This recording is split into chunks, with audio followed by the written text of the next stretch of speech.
Control Freak is a piece that focuses around a simple rhythm. I like to refer to it as a boom chicka. This is how it translates onto this SPB Kurd 9.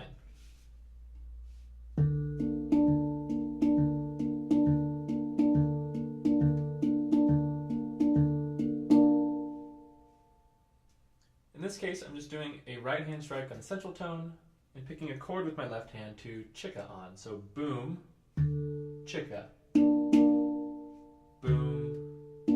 chicka.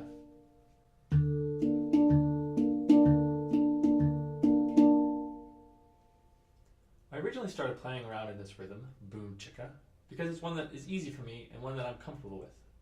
I was doing that so I could focus on other things. In this case, I wanted to strengthen my left hand, and more specifically, my left-handed harmonic isolations.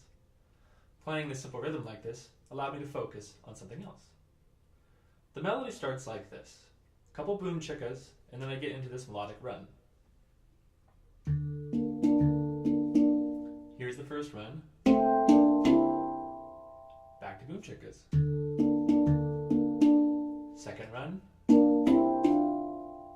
Back to boom chickas. Third run. And then a little more complex. So it's a series of two-handed chords. It progresses up and then messes with the progression. The progression is this. First. There's the second. There's the third. The last one kind of repeats and then drops in the very first two-handed chord. All together.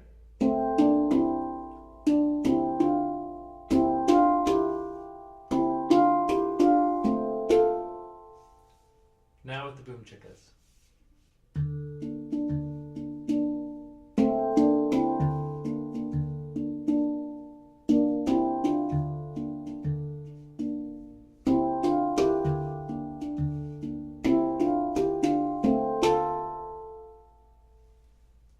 Now that we have a basic rhythm to play with, boom chicka, and a basic melodic progression, I'm going to start adding in some musical ornaments.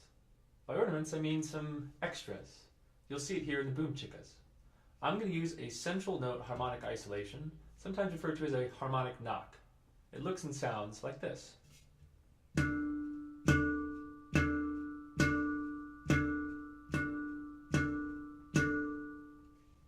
To add that in with the basic boom chicka,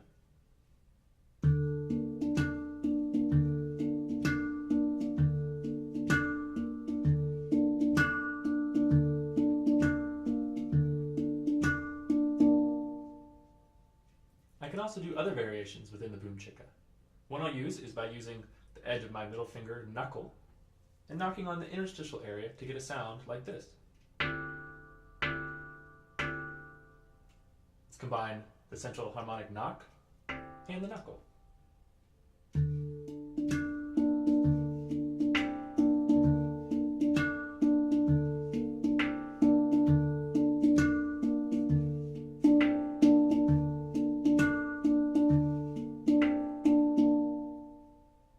Let's add in one more variation.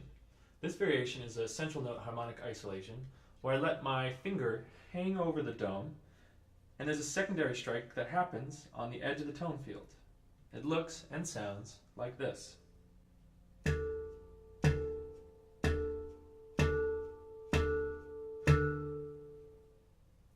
Adding those in with the two other variations in the boom chicka, we get something like this.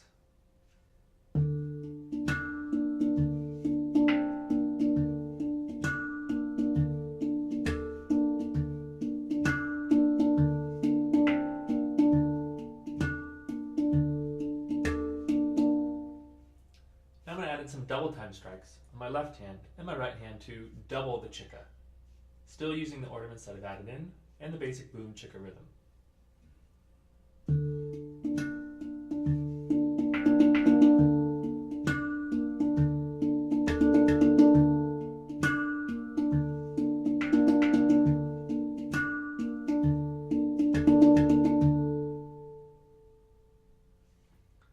Next is to go back to play with that melody. This time though, I'm going to run the melody just with harmonics. This is probably the most challenging part of the piece for me because I have to use both my right and now my left hand for harmonic isolations. Again, the original progression sounded like this. And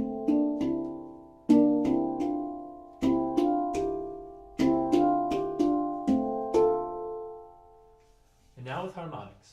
First I'm going to pick up the octave harmonics of both my C, my D, and my E. It should sound something like this.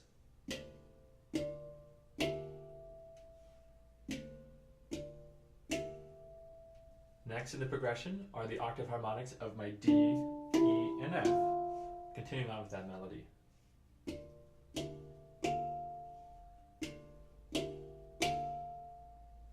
Next, I have the E, F, and G, but instead of picking up the octave harmonics on the E, F, and G, I'm going to pick up the fifth harmonics on my low A, my low B, and my low C, because they're the same harmonics. I want E, F, and G. I can get them there as the octaves on their fundamentals, but I can also get them as the fifth, again on the A, B flat, and C. The reason I choose to use those lower ones is a little more ergonomically comfortable for me. So again, E, F, and G. And the last part of the melody that I have to get through is this part. And here's why I'm using those lower ones.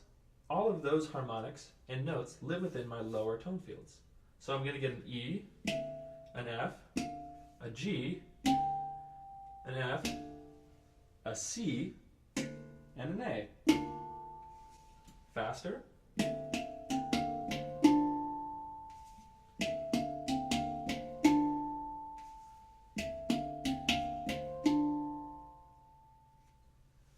Up next are what I like to refer to as a series of puzzle pieces.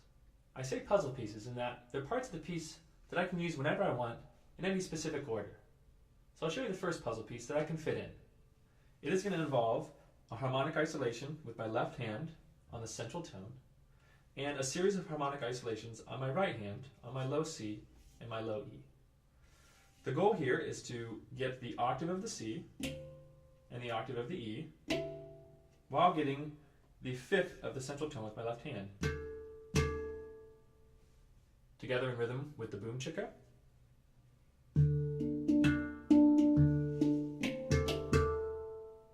One more time.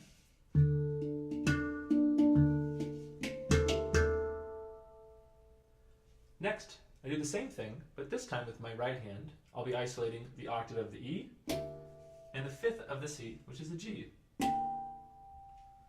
Back with the boom chicka.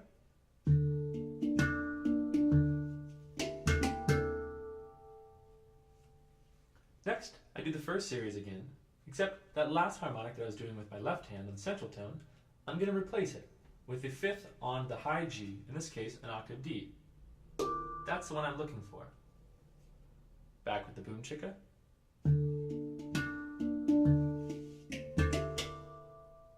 One more time.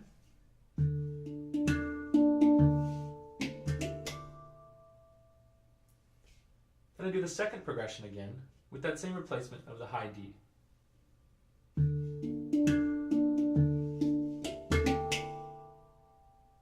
One more time.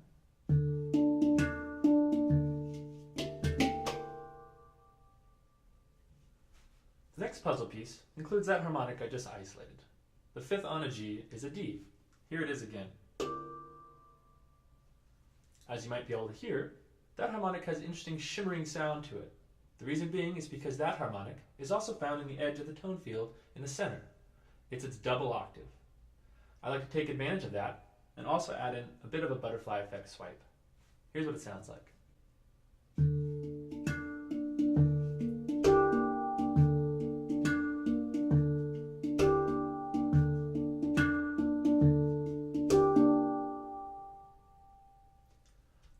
The next thing I'll talk about has to do with that original right-handed harmonic isolation on the central note, or the harmonic knock. What I'm adding into it is a little bit of pressure on my ring finger here on my right hand. In doing so, I'm doing a one-handed central note bend. After I strike, I'll put a little bit of pressure, and you'll hear it bend. If you choose to do this, please proceed with caution, as you're putting strain in the essential note. Here it is within the boom chicka.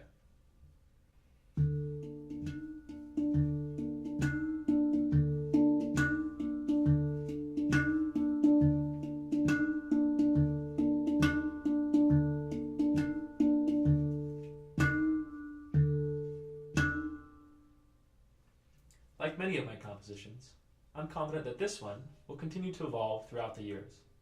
As I learn new techniques, I'll continue to add in more of these puzzle pieces and let this composition expand.